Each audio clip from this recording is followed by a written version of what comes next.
Hello there, YouTube. Today I have this absolutely ginormous box on my kitchen table.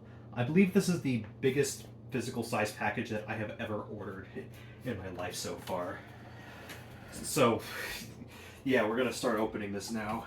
I bet you can't guess what it is unless you already read the title, which you probably did if you clicked on this video.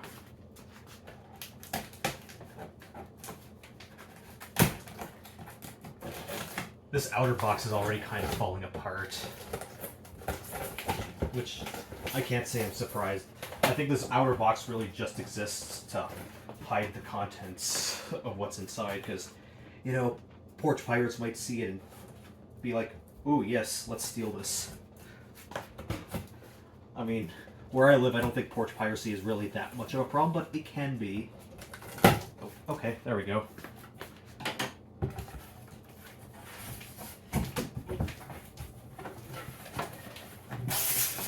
See, there's already a dent in the box, but I'm sure this was well protected. Now it's time to use that as an idiot box of imagination. Okay, this is what I ordered. A 34-inch Alienware gaming monitor, which, given by the width here, is an Ultrawide. AW3425DWM. You would think from the AW3425DW that this is that oh so fancy OLED, but no, the M here means it's a more mainstream model, so this is an LCD monitor. Base certified, display HDR 400. I am not familiar with HDR in the slightest. Adaptive sync, so this has a variable refresh rate, I believe. AMD FreeSync Premium, so that's good. None of my monitors I've ever had before this had FreeSync. Alienware 34 gaming monitor. 34-inch WQHD 1440p, which is 3440 by 1440, 180 Hz refresh rate. Very good, acceptable.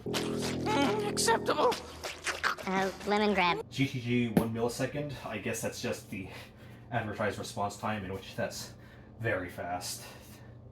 DCI-P3 95%. Don't really know what that means. HDMI 2.1 FRL, which is newer than the DisplayPort spec that this has.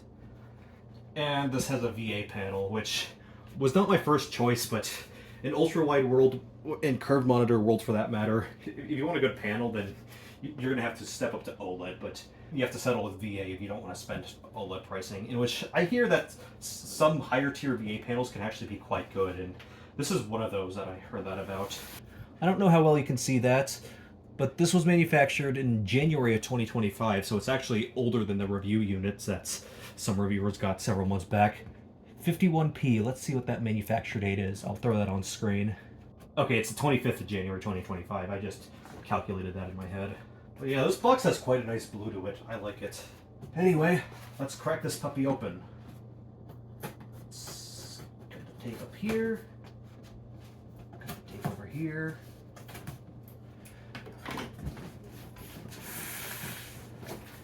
Fold this down.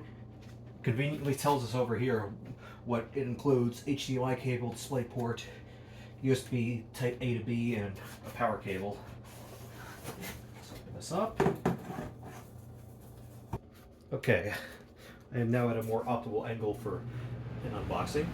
So let's check what's in this middle package here. It's got the Alienware logo. String here. Another string.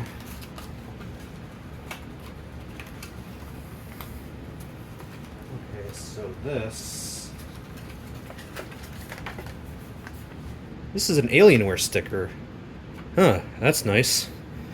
Dell's still including the Alienware stickers, even on like a $320 monitor, which, yes, that's how much I paid for this. It was on a special on Amazon. And Apple's not including stickers on any of their products anymore. Sad. And we have safety and regulatory information. That's only one part to the literature. Here's another piece of literature. It has a QR code, I guess, for support. Okay, yeah, it's really just a diagram telling you how to set it up, I think. Here's the base, manufacture date.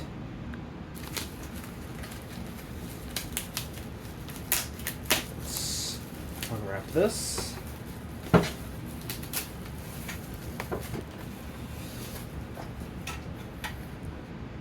And it's kind of a bluish dark gray.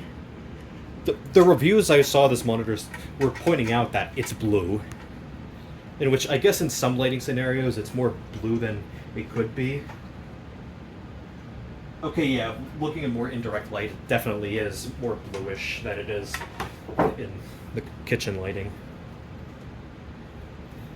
Okay, here's our USB Type A to C cable. No, not Type A to C. Type A to B 3.0. That's very good to have.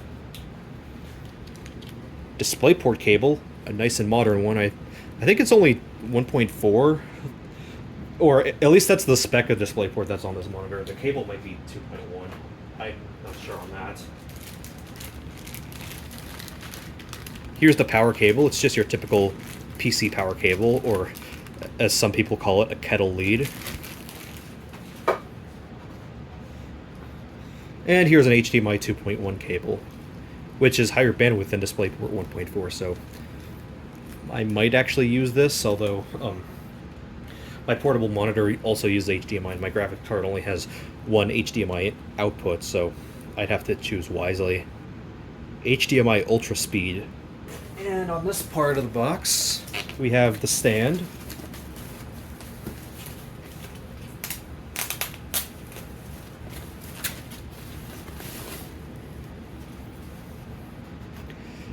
It's roundish over here. It's also blue. This one's specifically for the AW3425DWM. Oh, it's even telling you the different levels that there are. So here's like level 6, levels 3, 5, and 7. That's pretty cool. And now I'm going to install the stand. Let's tighten this down.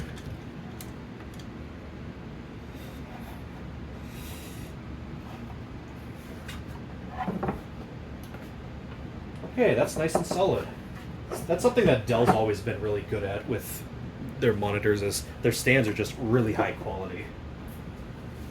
Okay, now this part might be a little tough because I don't have much room left on the kitchen table. I'm trying to be careful here. Actually, you know what I'm going to do is that I'm going to put this down carefully, move the remainder of the box out of the way. Oh, yeah. This is a nice 1500 arc curve. I like this. The last ultrawide monitor I had only had a 1900 arc curve.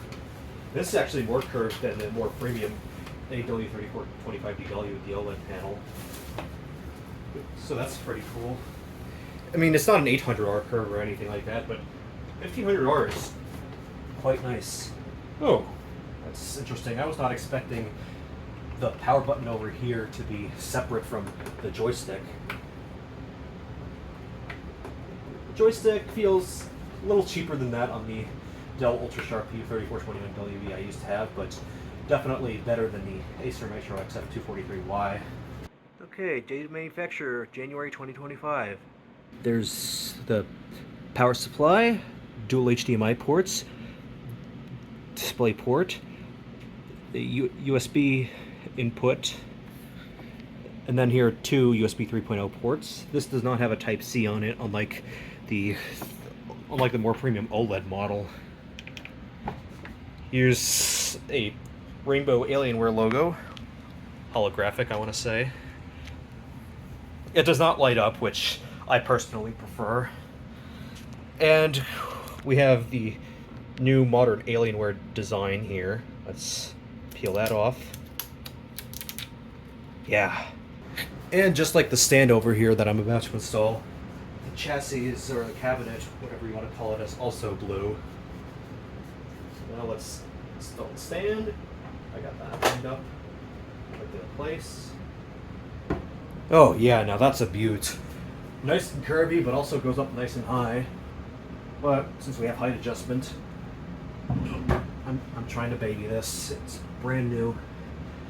We can also bring it down this low, which is maybe not as low as I'd like on some days, but it leaves enough room for a Creative Stage SE mini soundbar that I'm eventually going to get. Fortunately, this doesn't have built-in speakers, but even if it did, it would probably be worse than a U3421WE. Anyway, this is not where I'm going to be setting up this monitor. We're going to go to my room and take down my U3412M. Okay, here's my rather hastily cleaned off desk at the moment.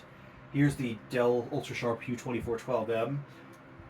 Interestingly enough, the M in this model number also signifies that it's cost cutter mainstream from a theoretical higher model. And my second monitor over here is an Acer PM161W portable.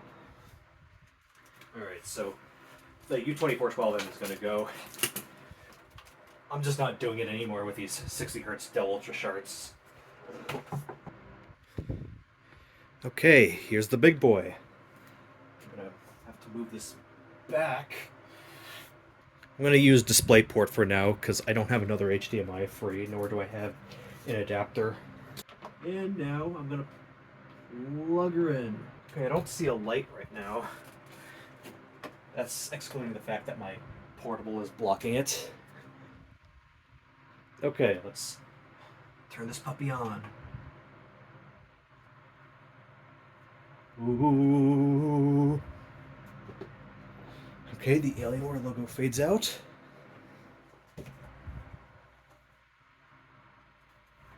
Okay, so it wants me to figure out how to use the joystick. English? Oh, I can set it to Japanese if I want, but no, I'm gonna do English. Power consumption will increase if I enable USB charging. USB charging would actually be good to have. I'll turn that on. No DisplayPort signal, what? Did I plug in the DisplayPort cable? No, I didn't plug in the DisplayPort all the way. Okay, display number 2 is the PM161W. And here's display number 1. Contrast is looking a little out of whack at the moment, but that's probably because of VA panel viewing angles. Okay, it's a little bit better to like dead on center, which you'll probably be looking at anyway. Put the ultrawide to the left. Apply. And not just apply, but also make this my main display. Okay, and the refresh rate still isn't quite there yet. Yeah, Vermi, I know, you just got an UltraSharp sloppy monitor. Literally, who cares? Keep changes. 180 Hertz. No, acceptable. Acceptable. Hell yeah. That's amazing. Okay, now all I'm gonna have to do is adjust my monitors accordingly. So, put the portable over here. Probably gonna have to lower the ultra-wide so it's more on level with the portable. But yeah, it's looking good so far. I missed having an ultra-wide. Okay, Azunian.com is a little bit weirdly zoomed in, but it's not bad. It actually fits better than on 16x10 for what it's worth. There it is on 16x10 for reference. Oh, that's so smooth. I haven't used 180 Hertz yet. Okay, UFO test, multiple frame rates. Okay, 23, 45, 90, and 180 FPS. Okay, it's looking pretty smooth at 180. This mirroring doesn't seem to be too bad, although I've never used a VA panel, so I don't know what's good and what's not. But the blacks are really good on this. That's one advantage to VA, is that it has really good blacks. I mean, it's not OLED level blacks because it's not turning the pixels off, but still really good. Meanwhile, let's move this over to portable. Okay, the blacks aren't quite as good here, but the blacks are still respectable. They're definitely better on the VA panel, though. BUNG probably isn't the best example for a fast motion game, as it didn't look that different on 144 Hz versus not 120 versus 60 from what I remember, but it was probably just placebo on my end. Okay, we're getting about 100 FPS. Okay, yeah, that definitely was placebo because this looks smoother than 60 Hz ever did. I don't know what kind of copium I was huffing a year and a half ago. Well, there's some stutter there.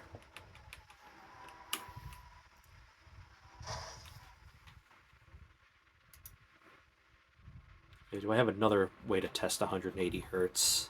Huh, even in Enhanced Edition, the FMB is still only 16:9. But GTA 5 supports ultrawide. It did back in the Legacy days, and it most certainly does in Enhanced. Okay, yeah, I can see the cursor is a little yellow when moving, but maybe it just looks better for me because I use a black cursor normally. Settings? Display? No, graphics. Oh, we're almost hitting the 6 gig VRAM buffer. Let's just ignore those limits. Borderless full screen, refresh rate 180 Hz, frame limit off, VSync on. And because this is Enhanced Edition and not Legacy, this should be able to handle hitting 180 FPS just fine, or even beyond that. Oh yeah, those blacks actually look quite better than the U3421WE did, because there was some backlight bleed within the corners. Okay, we're hitting about 70 FPS.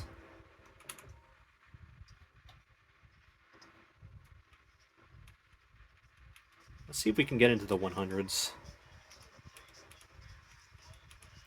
I'll probably have to turn down graphics settings.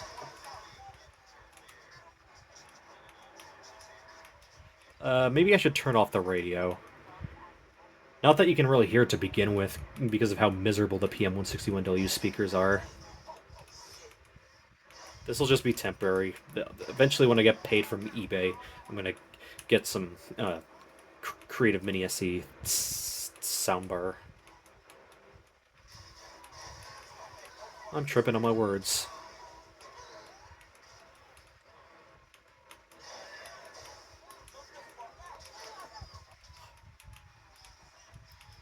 Wow, this is great. Dude, I don't know how I lived with 60 Hz for so long, and why I thought 144 wasn't an upgrade from 60. Maybe it was just that rather mediocre Acer monitor I bought because I was being cheap.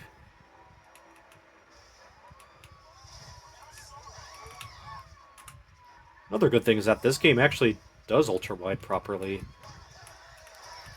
Whereas last I remember, during my Joker arc in 2023, I was like, man, I can't with ultra-wide anymore. This doesn't support my Neptunia games correctly. And it's like, okay, Neptunia games aren't even that good anyway, so you really want to play them on full screen. PM161W. There's a reason why I bought one. I bought it like a month ago, knowing that I was going to get an ultra-wide. So like I have a second monitor just in case. Yeah, we're only getting like 70 FPS, roughly. Maybe what I should do is, maybe not turn down my res, but turn this down to the minimum graphics preset. Yes. Oh, I gotta restart GTA 5. Refresh rate, it's... Yeah, that is very much a varying refresh rate. So I guess that's a good thing to, like, try to reduce screen tearing. We're hitting more like 100 FPS now. Oh, come on.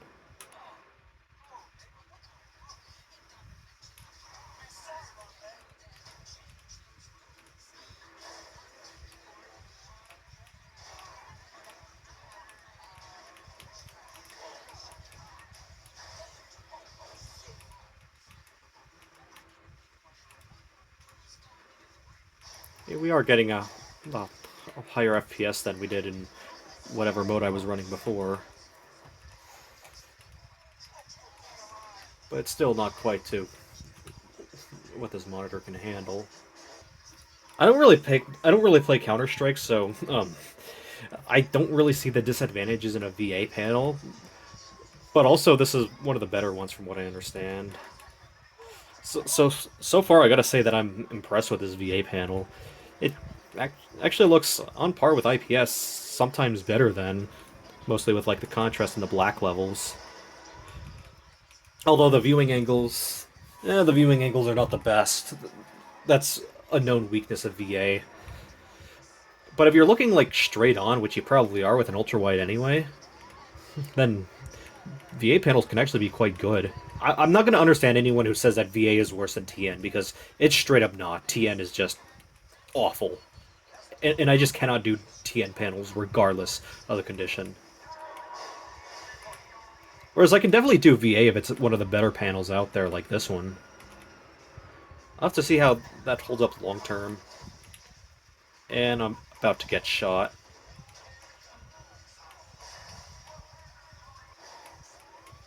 Okay, that's enough for now. Ooh, yeah. I'm definitely going to be gushing over high refresh rate for a couple days now. The point is that I'm loving this monitor so far. I'm definitely going to have to edit down this video. But video editing should be a better experience as well, because now I have all this width and height to my disposal. And I could probably remove the PM161W from my setup on most days, only whipping it out whenever I actually need a second monitor or one with a more conventional aspect ratio. So yeah, that was about it for my rather hastily made Alienware AW3425DWM video. That model number is a mouthful. I hope you all enjoyed it, and I'll see y'all in the next one. Peace out.